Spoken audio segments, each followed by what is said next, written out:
சனி பயிற்சி இவங்களுக்கு எப்படி இருக்க போகுதுன்னு தான் பார்க்க போகிறோம். இந்த காலத்தில் ஒரு ஜாக்பாட்டை தான் பாருங்கள். ஏன்னா இந்த காலகட்டத்தில் என்னென்னாக்கா மனைவி வாழ்க்கை துணை சார்ந்த விஷயத்தில் மிகப்பெரிய ஒரு லாபம் இருக்குது. அதனால் உங்கள் வாழ்க்கை துணையை நீங்கள் நல்லபடியாக வச்சுக்கிட்டாவே போதும். அவங்க சொல்வதை கேட்டாவே நீங்கள் உங்களுக்கு தேவையான எல்லா விஷயம் கிடைச்சிடும். ஏன்னா இந்த காலகட்டத்தில் தான் பார்த்தீங்கன்னா ரிஷபராசிக்காரங்களுக்கு இந்த தொட்ட முயற்சிகள், எடுத்த முயற்சிகள் எல்லாமே வெற்றி. முயற்சி நீங்கள் செய்த எல்லா முயற்சியுமே பார்த்தீங்கன்னா இவ்வளோ நாள் ஏதோ ஒருத்தர் டிலே ஆகிட்டு இருக்கும். இந்த முயற்சிகள் எல்லாமே அதன் வழியாக அதனுடைய அறுவடை செய்யக்கூடிய காலகட்டமாக தான் இந்த காலகட்டங்கள் இருக்குது. வாழ்க்கை துணை வகையில் பார்த்தீங்கன்னா மிகப்பெரிய ஒரு லாபம். பெரும்பாலும் ரிஷபராசிக்காரங்க இந்த காலகட்டத்தில் இந்த 2ஆம் திருமணம் செய்யக்கூடிய யாராவது இருந்தாங்கன்னா அவங்களுக்கு இந்த காலகட்டத்தில் கண்டிப்பாக திருமணம் என்பது உறுதியாக இருக்குது. மேலும் பார்த்திங்கன்னா 10க்குரிய அப்போ தொழிலில் பார்த்திங்கன்னா லாபம் பெருகுமானா இந்த காலகட்டத்தில் லாபம் மிகுந்த பெரிய லாபத்தை கண்டிப்பாக இருக்குது. ஸோ இந்த காலத்தில் இன்சூரன்ஸ் சார்ந்த துறை, மேலும் பார்த்திங்கன்னா இந்த லேபர்ஸை வச்சுட்டு பண்ணக்கூடியது, தொழில் அமைப்புகள், வெளிநாடு வாய்ப்புகள், இது எல்லாமே ரிஷபராசிக்காரருக்கு ரொம்ப கூடி வரும்.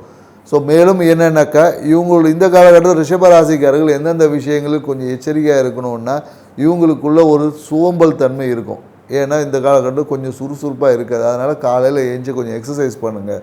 ஸோ மேலும் பார்த்திங்கன்னா இந்த காலத்தில் மன அழுத்தம் இருக்குமானா கண்டிப்பாக இருக்கும். இந்த காலத்தில் மனம் கொஞ்சம் ஆக்டிவாக இருக்காது. பழைய விஷயங்களை யோசித்து மன அழுத்தம் இவங்களுக்கு பழைய விஷயங்களை பேசுகிறது, பழைய விஷயங்கள் இது எல்லாத்தையும் எடுத்து ஓரம் வச்சுட்டு புதுசாக ஃப்ரெஷ்ஷாக ஆரம்பிக்கிறோன்ற பாரு இந்த பழைய விஷயங்களை பேசுவது இந்த காலகட்டத்தை கண்டிப்பாக தவிர்க்கணும்.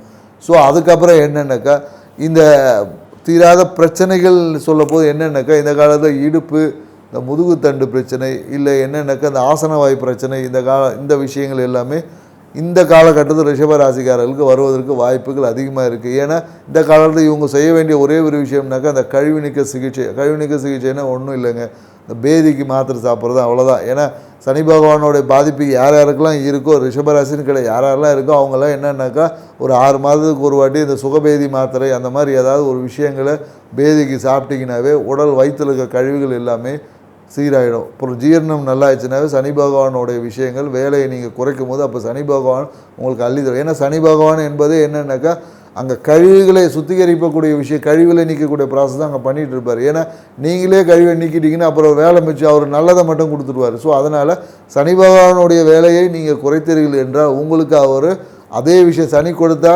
தடுப்பது ஆள் இல்லை, அதனால் அவர் அப்படியே நல்ல விஷயத்தை கொடுத்துருவார்.